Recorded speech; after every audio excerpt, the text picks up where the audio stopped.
communities.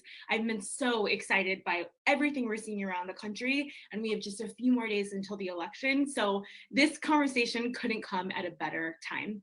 I have the complete and total honor of introducing two incredible, inspirational women. They are as knowledgeable about makeup as they are about politics. They are powerful and inspiring people who make me want to up my own game and be as awesome as them. So we are just so excited at She Se Puede to be welcoming Selena Gomez and Stacey Abrams in conversation. You probably know Selena, and I do too, from all her amazing music and movies and makeup. I'm even wearing some of it right now because I wanted to honor the way that she is living her life so powerfully and taking control of her business and her relationships and her health. It is so inspiring to me. And Stacey Abrams is one of the most courageous, incredible individuals that I have ever met and have the honor to know. It is so incredible to be able to see and be inspired by her leadership every single day. And so I cannot wait for what I think is going to be a really special conversation. And I'm so glad that we're going to be able to watch it together. So without any further introduction, it is my honor to introduce Selena Gomez and Stacey Abrams in conversation for She Se Puede. I want to welcome all of you guys for joining the amazing Latinas Make a Difference tour. I'm so excited to be a part of this. I have the opportunity, the incredible opportunity to be talking with Stacey Abrams, who I know a little bit, and it's just been so much fun getting to know you and important to get to know who you are. If you don't mind, I have a few questions for you. So I wanted to ask first this obvious question. Why did you run for office and what made you excited about public service? Well, before I do that, I want to say thank you to you. Selena, you and I met earlier this year in a conversation about the census. And since then, you have just been such a stalwart helping make certain that communities that are so often left out not only get heard and seen, but that they feel loved. And I just can't thank you enough for the work that you do across platforms, across communities, but always holding true to who you are. And that's a perfect segue into why I ran for office. I didn't. Thank you. No, you're amazing, and I'm a huge fan. I also have much more street cred with my 14-year-old niece because I know you. It means a lot because I have very little street cred with her. So no, I grew up in Mississippi. And my parents were working poor, so our family was. I grew up in a family where my parents voted in every election, but no politician knocked on our doors. There were never yard signs in our community because our community was one that was considered irrelevant. They didn't realize that if they'd just taken the time to invest and engage, they could have had people who were showing up to do so much more. When you fast forward, my decision to run for office was mostly because I actually thought I would work for government. I'd interned with the Environmental Protection Agency, with the Office of Management and Budget. I'd been a deputy city attorney, but the through line was I couldn't get politicians to do what I wanted them to do because often they were so focused on their missions and their narratives, it was hard to get their attention to shift. And I understand why. But it occurred to me that the best way to get people to pay attention to the things I cared about was for me to be the person to care about it in political space. And so in 2006, I stopped being a bureaucrat and I ran for public office. I ran for the state legislature. I served in the legislature for 11 years, 7 years as the head of Democrats in the House of Representatives. And in 2018, I wanted to run for the job that I think has some of the most important impact on our communities, especially communities of color, and that is the role of governor. And so I ran for governor in 2018, didn't quite make it, but I'm proud of the race I ran because I intentionally centered communities, not just the Black community, but we were intentional about centering the Latino community, the Asian American community, the disabled community, people who've been marginalized and disadvantaged and written off. My mission as a politician is to never be one of those people who ignored my parents, who ignored my family. I will always do the work of trying to lift those communities up and make sure they have their own voice, that I'm just amplifying it. I'm not speaking for it. That's amazing. And I think what you have been doing is very noticeable. And I think everyone's been very grateful for that. Okay, thanks for that. Oh, I feel so good when I'm talking to you. So you sparked an incredible moment in history and exercised incredible personal courage when you confronted voter suppression head on in 2018. How did you find the inner strength for that moment? When I was running for governor, I didn't talk about voter suppression. My mission was to talk about access to healthcare, access to housing, uh, environmental justice for every community, criminal justice reform, because I know how that can decimate communities, mental health, making sure that we were investing not just in physical health care, but mental health care. I had all of these issues I wanted to talk about. But what I learned was that so many of the people I was speaking to weren't going to be able to do anything about it because my opponent, who was the Secretary of State on the Republican side, he had been removing them from the rolls, helping lead the closure of polling places where they could no longer go and vote. That under his leadership, so many communities had been denied access to the right to register or the right to vote. And so by the time my campaign came to its fruition on November 6th, we knew that voter suppression had affected at least 80,000 people that we knew of. And if 80,000 people had told us, we knew 80,000 more people out there just thought it was the way the world worked and they just gave up. And so on the night that I didn't concede, I did my non-concession speech, it was because of this.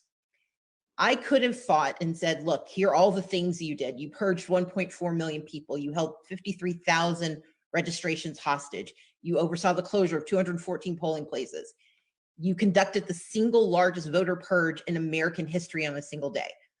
But the minute I made it about me, if I had challenged the election to make myself the governor, people would have said that's one more politician, one more person out for herself. And if I wanted people to trust me, to trust that when and if I ever hold that job, I was going to do the work I said, then I needed them to know I was in it for the long haul, that not having the title of governor did not exempt me from the work. And the work that was immediately before me was ensuring that every single Georgian who I asked to get up and go and vote, to stand in those lines, to fight through the storms, that every one of those people had to believe that I was going to stand with them, even when I didn't get what I wanted. And so for me, there was really no question. The day I found out that we were likely not going to win, there was not a moment where I thought, well, I need to just challenge and get the votes for myself. My mission, my responsibility was to speak for the people who'd been told that their citizenship wasn't real. Because if theirs isn't real, if we aren't seen as equal under the eyes of the law when it comes to the right to vote, how can we imagine that we will ever have the policies for progress that we deserve? I think you answered that really well. I also feel like, if I can say, since speaking to you, your confidence and the way you speak has been really, really inspiring and has so much passion behind it. And I'm so honored to be doing this. I just wanted to say that with you. Okay, another question that I have: was running for office easier or harder than you thought it would be? And what should other Latinas know if they're thinking about it too? So I don't know what personality type you have. I am actually an introvert. I am someone who prefers to be alone. I need time to decompress. I can do the public speaking. I mean, are you an introvert or an extrovert? I would say I'm an extrovert. Well, Yeah. and that's the thing. So there's some people for whom it is energizing to be around people. For me, it's sometimes exhausting. But I know how to manage it. I know how to make my way through it. And introversion and extroversion isn't about whether you're good at public speaking. It's really about, do you draw energy from being around other people, or do you get a little tired? And I'm on the tired side. But what's always driven me, and I appreciate the very kind words you said about my speaking, I learned early on that I was pretty good at getting people to listen to me. My job was to make sure I had something worth saying. And so when I got ready to run for office, I was running, as I said earlier, because I wanted to talk about these issues and I wanted government to do the things it was supposed to do to help the people it was supposed to help. I called my two best friends, and both of them separately laughed for like 5 minutes. They're like, you have to talk to people, don't you? I'm like, yeah, I know. But one of my best friends, her name is Bai Ling Yen. Bai was, she was the most concerned for me. But when we talked about it, I said, look, part of doing this is about showing it can be done. As a young Black girl, I did not know of a Black politician. And it wasn't until I moved to Atlanta that I started to see Black politicians in everyday spaces. I got to work for a Black woman who became mayor. And when I became Democratic leader, I hired a team that looked like what I was used to. I hired a Black person and a white person. And it was so, I took myself to task. I was sitting in my office, I'm like, you just replicated exactly what you castigate others for doing. And so I picked up the phone and I called the Georgia Association of Latino Elected Officials and said, I want to hire someone Latino.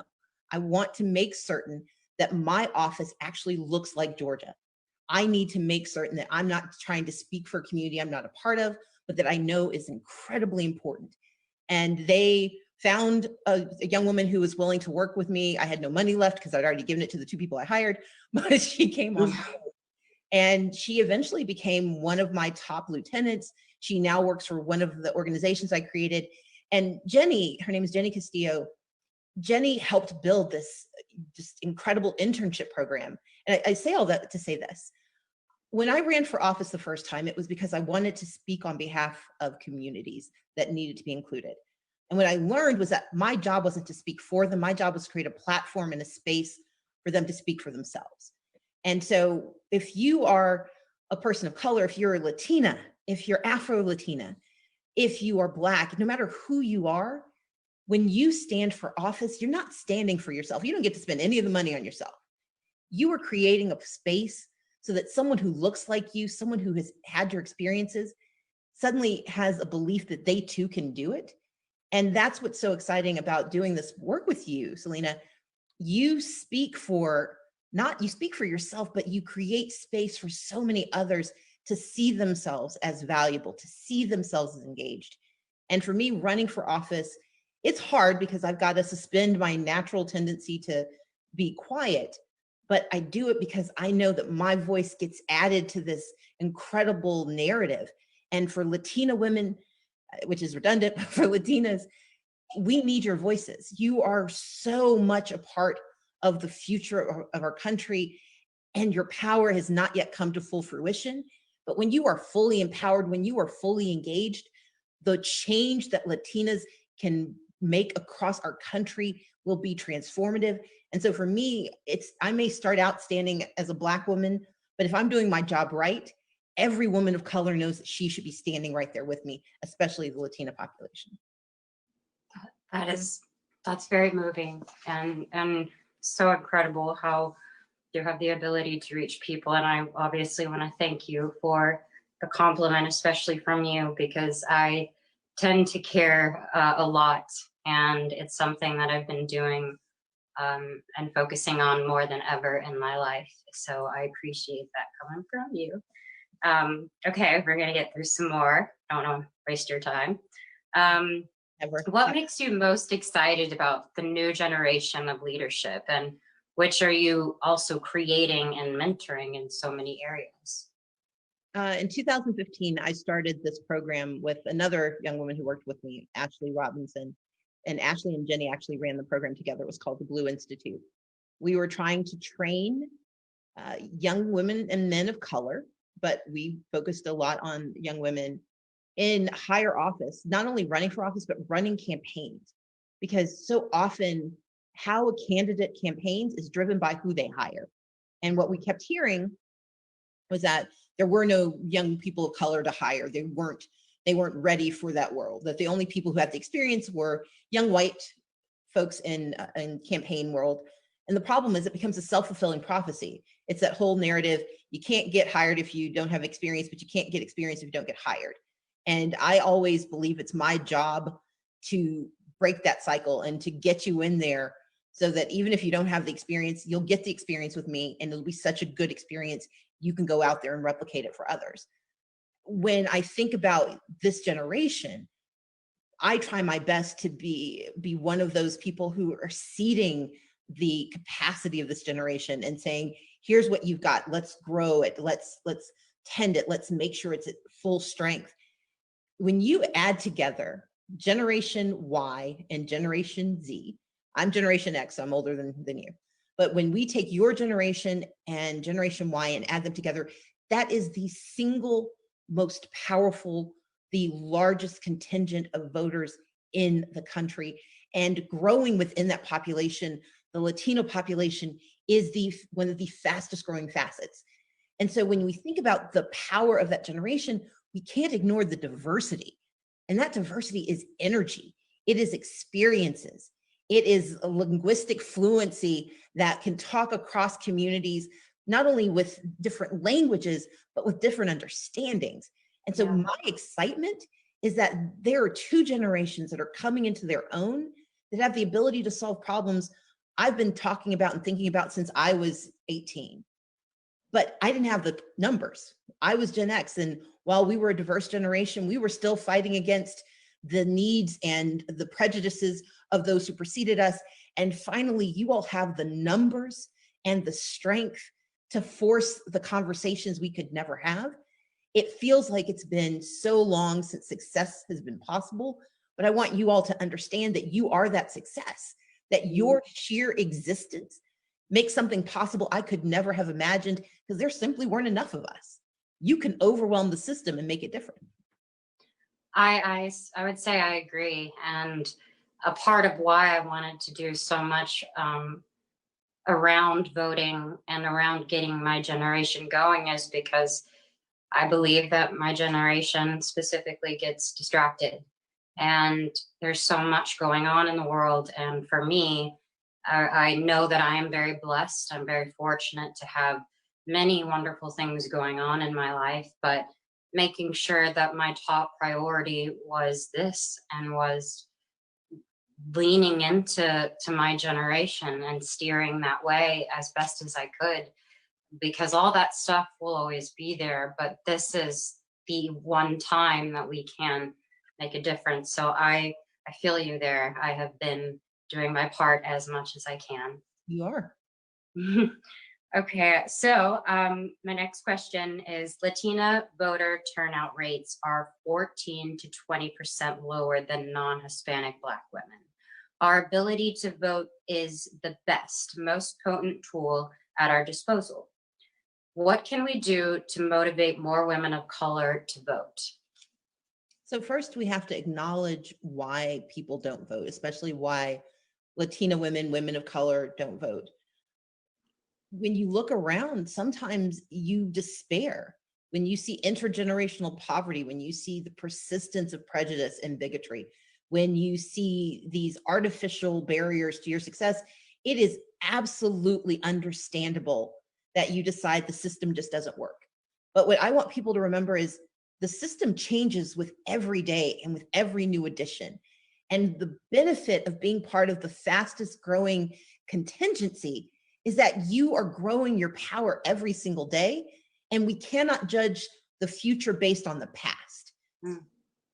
What I know for the Latina population is that when they voted in Georgia, when the Latino population writ large voted, when they tripled their turnout in Georgia, I came within 54,723 votes, becoming the first Black woman in American history to become a governor.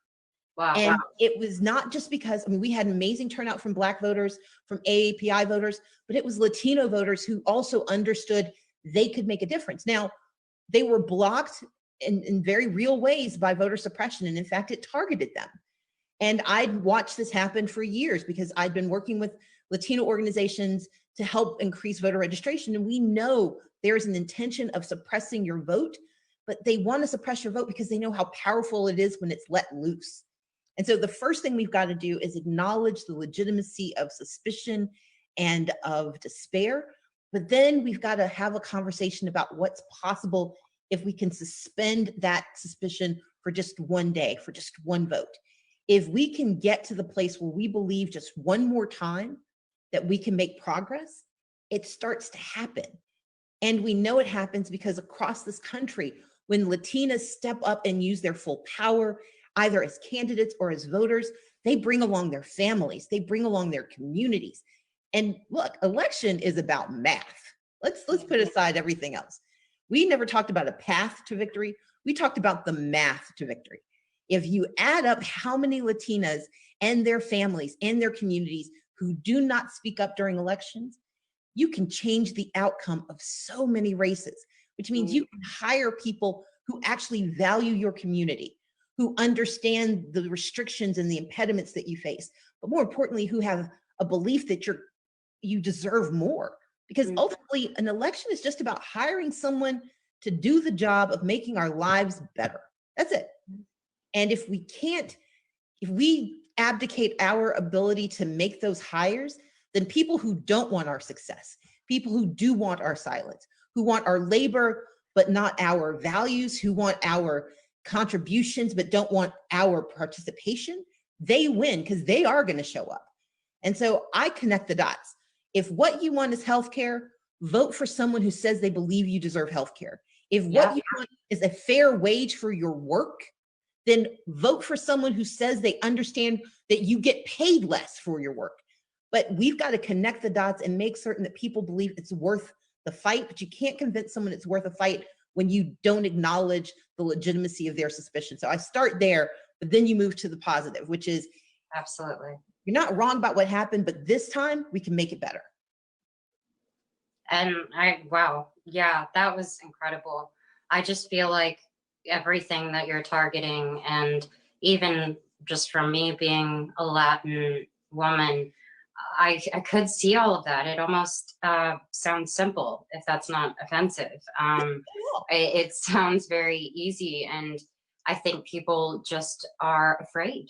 I think that people are afraid, and they don't really know the power that they have, is what I can tell. And I would hope that they would be strong. And even just hearing what you said, I mean, as a Latina, I was feeling everything you were saying. And I hope that, you know, many, many, many women and men and just all generations are going to be able to watch this and feel just what I felt right now. So I want that to be known. Of course. I have another question. Yes. Non-Black Latinas and Black women have so much more in common than many people realize. What are some ways we can come together and really make a difference? I was reading a story in the New York Times this week about how there's an intentional misinformation campaign that's trying to stir up anger and suspicion and distrust between the Latina community, the Latino community or Latinx community, and Black people.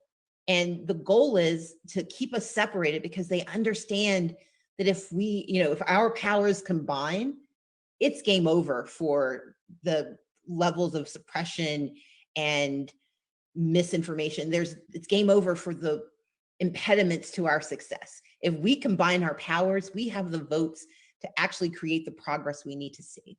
Absolutely. You and I had this conversation. Yeah. We talked about mental health issues. For our communities in particular, we have this silence about mental health, but we also have an inability to access resources. If our communities came together and voted together for people who said they will invest, the supports that would be available, the incarceration levels that would decrease, the access that would proliferate would be extraordinary. And Black and brown women, Black and Latina women, together we can get this done because we understand at the most personal level what it means to be disadvantaged, what it means to be marginalized, what it means to be left out. And when you and I had our first conversation, I left there just so excited about the thoughtfulness that you bring to these moments, not just for you, but the fact that you were asking questions about communities that you touch. And that's what the Latina community can do. It's what the Black women who get, you know, celebrated for what we do in politics. Look, we just try to take care of our family. Yeah. And that's what the Latina population does. You just want to take care of your family. And what I want us to do is what we're doing right now, recognizing that our common bonds are so much stronger than any divisions that people try to sow. Right now, it's coming primarily from conservative media. It's coming from conservative conspiracy theories. But the reality is it happens all the time. There is an intention of dividing us because our combined powers are so incredible. And we have that intersection of Afro-Latinas who know this better than almost anyone else. My view, my vision, my hope is that we lift each other up, that we invest in one another. It is always my pleasure to do whatever I can. When you and America reached out to me about She Se Pueda, it was my mission to be here because I know my success is yoked to your success, and my destiny is made brighter and more possible when your destiny is made real. Wow. No, I honestly, I feel like I needed to hear that because I think, you know, in my personal opinion too, and things I've witnessed, I definitely never thought existed. And to actually be in a situation, and it could be compromising, simply being judged by my last name or the look of my father and my family. And so I know one thing that we have in common, and that's passion. I just know it in my heart. And I feel like that is something that hasn't really been talked about. So I'm glad that you mentioned and you brought that up. And it's also good for me to remember that as well. So your home state is Georgia, and we're seeing record-breaking early voting with so many people standing in line for hours and hours to vote. And they're doing it already. Many people say the long waits are another example of voter suppression against communities of color. What can the average person do to ensure their vote is counted, and how can we come together to deal with the voter suppression as a community? So it is voter suppression to stand in those lines for those hours. Yes, it is a sign of excitement, but it's also a sign of disinvestment, of disinterest. It's a sign of disrespect. We know from research that less money goes into communities of color. So when we have surges in voting, when more people show up, we often have to show up in places where they stopped funding us when there were fewer of us. And because the Black community, the Latin community are growing so fast, we expect to have access to the resources of similarly sized communities, but we don't get those investments. And then you see long lines. But the other reality is that those lines mean those are people who aren't at work, which means they're losing money by the hour. These are folks who have family members at home they need to be taken care of. They've got kids who they have to leave sitting in front of a computer because of distance learning, who need their care. And yet they are stuck in this line because they know if they get out of line, they forfeit the next 4 years of opportunity. And so they have to make this choice. Do I serve my present or do I serve my future?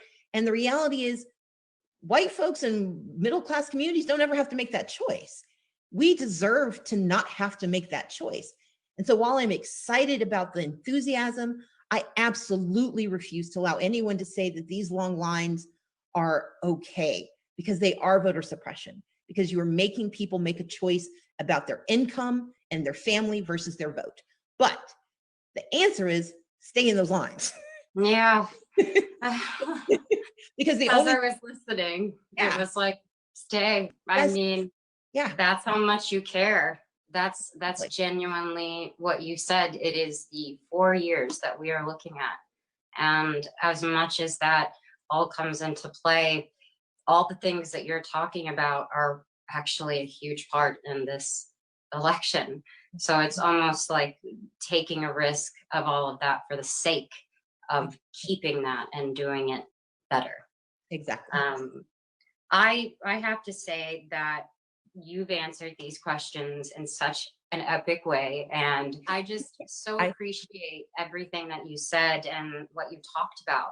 And as a Latina woman myself, I'm having chills right now speaking to you, and I'm so excited for people to watch this. I can't wait to get some of my family members to watch this as well. So I want to thank you so much for being a part of all of this. I know that America and I are so happy, and Si Se Puede is very happy. So thank you.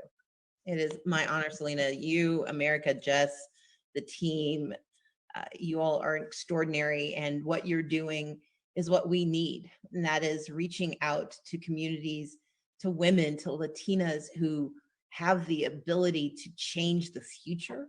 And we just need people to know their power. And so any way I can be of help, it is always my pleasure. And as you said, she se puede. Sí se puede.